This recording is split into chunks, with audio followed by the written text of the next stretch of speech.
عموماً حرام دو تین چیزوں کو سمجھتے ہیں، رشوت کا پیسہ حرام سمجھتے ہیں، جھوٹ کا پیسہ حرام سمجھتے ہیں،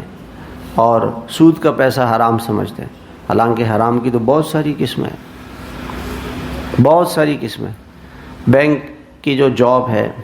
وہ بہت ساری جاب ہیں بینک کی، اور جو سودی بینک ہے وہ تو سارا سود پہ چل رہا ہے، تو وہ بینک کی جاب یہ حرام پیسہ ہے۔ انکم ٹیکس کی جاب، بیمہ، انشورنس، یہ اور بہت ساری ایسی کمپنیاں ہیں کہ جو کمپنیاں حرام ہیں، ان کا کاروبار حرام ہے۔ اب وہ ایک سٹاک ایکسچینج میں جو لوگ شیئر لیتے ہیں، اب اس میں اگر وہ بینکوں کے شیئر ہیں یا حرام وہ کمپنی جو سود سے چل رہی ہے اس کے شیئر ہیں۔ اب کل مجھے ایک آدمی ملا تو وہ ایک پیٹرول پمپ کی کمپنی ہے آئسکو کے نام سے، تو وہ کہنے لگا کہ فیکٹری کے پاس بینک سے جو انہوں نے سود پہ قرضہ لیا ہوا ہے وہ اگر ساری فیکٹری بیچ دی جائے اور سارا، تو بھی پیسے بینک کے زیادہ ہیں سود کے دینے کے،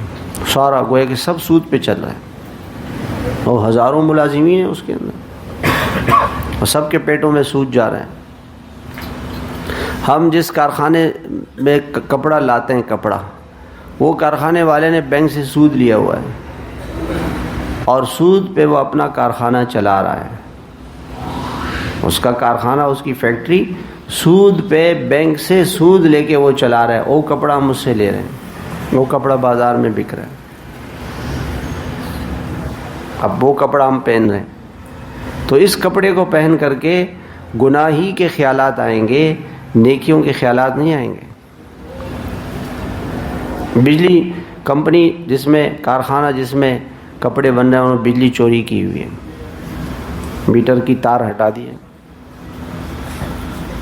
اور وہ بجلی چوری کر کے، پانی چوری کر کے، گیس چوری کر کے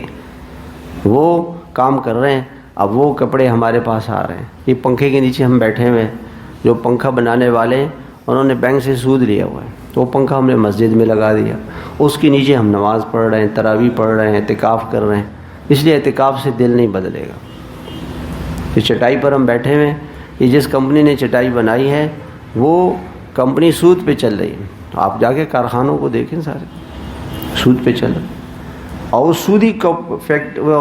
مصلے پہ، دری پہ، چٹائی پہ ہم نماز پڑھ رہے ہیں، تو اس نماز میں کہاں ہمارا خشوع و خضوع ہوگا؟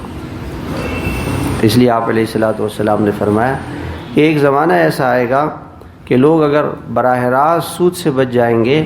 تو سود کے اثرات سے، اس کے غبار سے، اس کے دھوئیں سے بچ نہیں سکیں گے،